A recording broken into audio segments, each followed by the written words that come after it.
Siria está aquí, a 8 horas de avión de España. Es la mitad de grande y su población se concentra aquí. ¿Por qué? Porque toda esta zona es un enorme desierto, pero un desierto muy importante. Tiene un tercio de las reservas de petróleo del mundo y también de gas natural, según algunos el nuevo petróleo. Para sacarlo de aquí y llevarlo a Europa hay que rodear toda esta península y salir por el canal de Suez. Como te puedes imaginar, aquí te cobran. Pero hay otra manera más fácil, la línea recta. El que controle estas tuberías las puede abrir y cerrar, como un grifo. Si no pagas, no hay petróleo, ni gas. Esta región es la polla. La civilización en el planeta empieza en 3 sitios y este es uno de ellos. Mesopotamia, aquí. Sumer, que te sonará menos pero es el puto inicio de todo, aquí también. ¿Recuerdas la Torre de Babel de la Biblia? La hicieron estos tíos. Egipto, aquí. Siempre ha sido un punto de contacto entre Oriente y Occidente, dando a Asia salida al Mediterráneo. Quizá por eso aquí nacen las principales religiones monoteístas, el judaísmo, el cristianismo y el islam. El islam es el último que llega y de hecho acoge a las dos anteriores. Adán, Noé, Moisés, Jesucristo son considerados profetas islámicos.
Bueno, al grano. Como la zona es la hostia, todos han querido controlarla y siempre ha estado dentro de algún imperio. Persas, griegos, los romanos. El imperio romano termina partiéndose en dos, y finalmente solo sobrevive esto. Ahora es cuando la última religión monoteísta, el Islam, construye su propio imperio. ¿Te acuerdas de las cruzadas? Bueno, pues son los europeos cristianos intentando recuperar esta zona de la que estamos hablando. Los últimos en llegar son los turcos, que ojo, no vienen de Turquía, sino de a tomar por culo en Asia, junto con Gengis Khan. Lo conquistan todo y fundan el Imperio Otomano. El Imperio Otomano se queda ahí hasta la Primera Guerra Mundial, 600 años.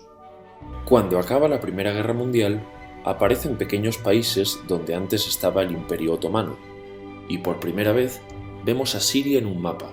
Hasta ahora la habíamos dibujado para no perdernos. ¿Y quién se inventa esos países? Lo que te voy a contar es alto secreto. Bueno, lo era en 1916. Este súper secreto se llama Acuerdo de Sykes-Picot. Los franceses y los ingleses no podían derrotar solos al Imperio Otomano. Solo podían si les apoyaba la gente que vivía dentro, en su mayoría árabes. ¿Cómo se los ganaron? Pues les prometieron la Gran Arabia, un país solo para ellos. El único problema es que era un timo.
Antes de seguir, recuerda una cosa.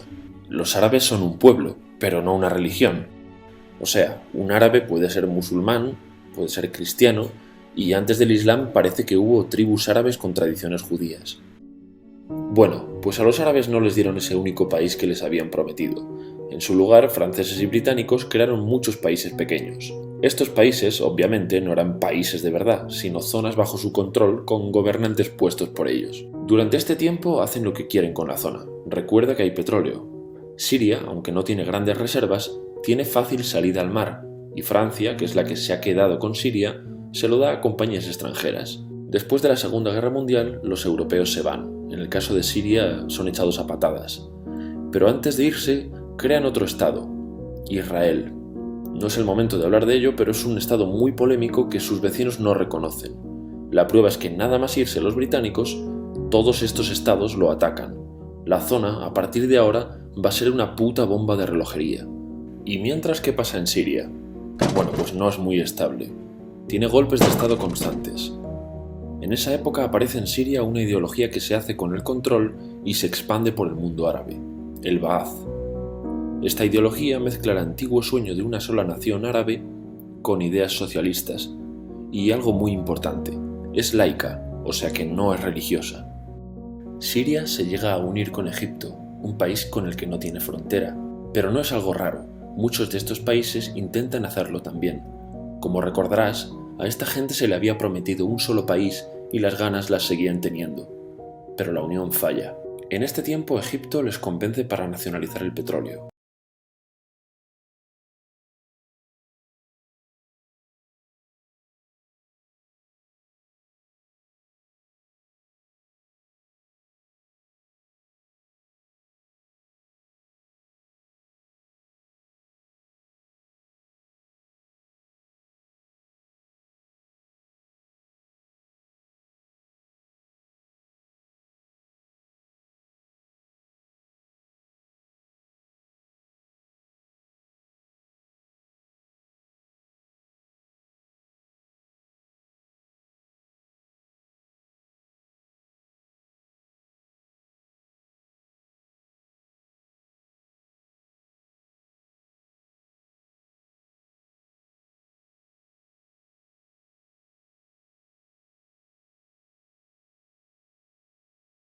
En Siria, al-Assad, el padre del Assad de ahora, se convierte en jefe del estado Ba'ath.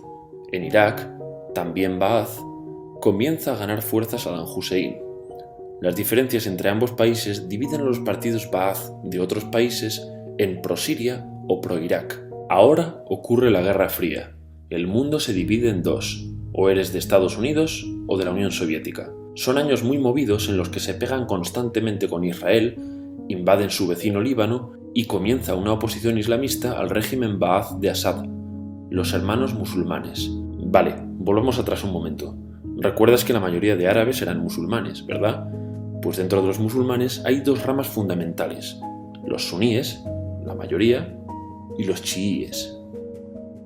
En el caso de Siria, a pesar de ser un estado laico, los gobernantes como Assad y jefes militares eran chiíes, los cuales representan menos del 13%.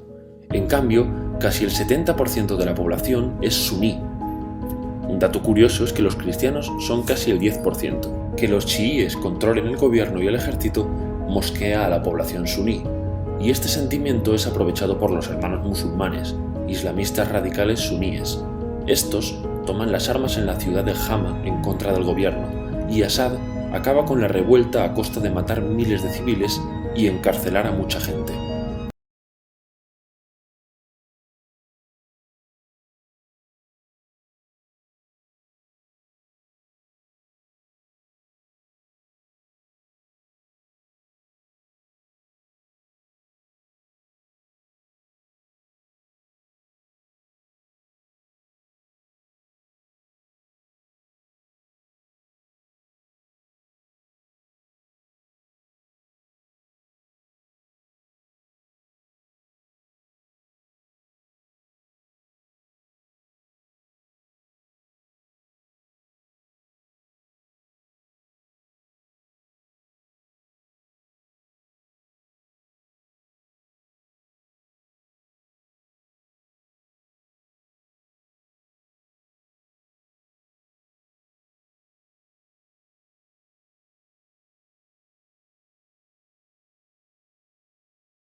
En el año 2000, Assad padre muere y le sucede Assad hijo. Ante las presiones libera muchos presos, trae internet y esperanzas de cambio. Hay un periodo de gran debate político y aparece la oposición. También vuelven los hermanos musulmanes. Los siguientes años son difíciles. Arrestan a la oposición. Y Bush incluye Siria en el eje del mal, y esto la aísla. Está mal visto negociar con Siria. Los kurdos, un pueblo que vive distribuido por varios países de la zona, empiezan a protestar también. Hay represión y muertos. En 2011, te sonará esto, ocurre la Primavera Árabe. ¿Qué es esto? Bueno, es una protesta que se va propagando por todos los países árabes pidiendo más democracia. Como ves, el mundo árabe, a pesar de estar dividido en países, tiene tendencias generales. Cuando llega a Siria, Assad hijo termina usando el ejército y en los enfrentamientos mueren unas 1000 personas. Los enfrentamientos irán escalando hasta que se conviertan en guerra civil. No hay un momento exacto de inicio.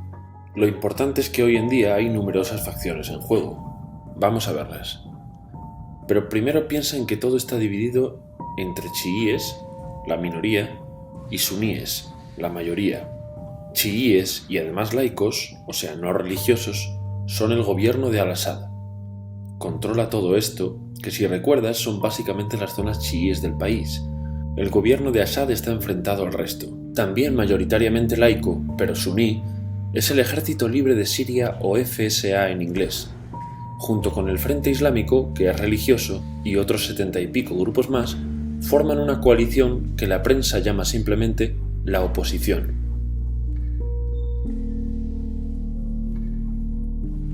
También suníes e islamistas, pero radicales, son Al-Nusra, llamados Al-Qaeda en Siria, porque son básicamente eso, Al-Qaeda en Siria. Otros islamistas radicales son el ISIS o Estado Islámico. Salen de Al-Qaeda en Irak, controlan la mayor parte de Siria e Irak y se han hecho famosos por sus atrocidades. Su objetivo teórico impacta a muchos. Es un Estado Islámico a lo largo de Asia, África y Levante, aunque a ti ya te suena, ¿verdad? En naranja tenemos al pueblo kurdo, que recordarás porque el presidente Al-Assad lo reprimió, al igual que gobiernos de países próximos también hacen. Ahora controlan militarmente esta zona. Antes de terminar, repasemos los apoyos internacionales a fecha de octubre de 2015. Las fuerzas de Al-Assad son apoyadas por Rusia, que ya tenía base militar en el país antes del conflicto, por Irán y por China. Todos son países de lo que Europa llama Oriente. En contra de Assad, apoyando a la llamada oposición, luchan Estados Unidos, Turquía, Francia, Gran Bretaña y Arabia Saudí.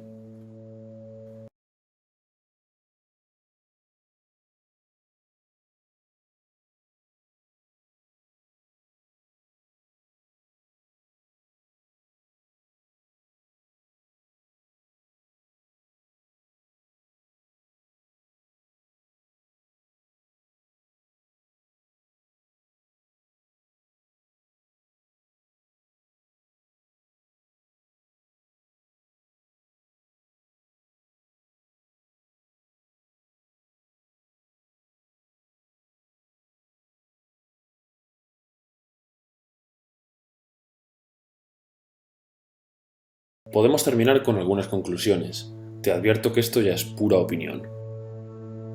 Si recapitulamos, vemos que la región es estratégica. Por su situación privilegiada, todos la quieren. Siria siempre ha estado bajo el paraguas de grandes imperios. Piensa que hace 100 años la actual Francia era Francia, Gran Bretaña era Gran Bretaña, pero es que hace 200 también, y hace 300 también, y hace 400 también. En cambio, Siria solo es Siria desde hace menos de 100 años, y solo se gobierna a sí misma desde hace poco más de 50. Además, jamás decidieron sus fronteras, se las impusieron. Europa divide Oriente Medio a su antojo para controlarlo, diseñando países sin tener en cuenta su población. Muchos historiadores dicen que todo pueblo tiene la necesidad de manejar su propio destino, pero estos ingredientes que hemos visto juegan en contra de proyectos como la Siria Ba'ath, que encima usa la represión para mantenerse. En última instancia, producen una guerra civil. En este contexto no es extraño que aparezcan actores que se alimenten de la desesperación, el sentimiento suní de opresión y la visión de Occidente como invasor. Isis usa la identidad árabe y la mitología de antiguos imperios. Cuando quieras entender el presente, pregúntate: ¿y el pasado?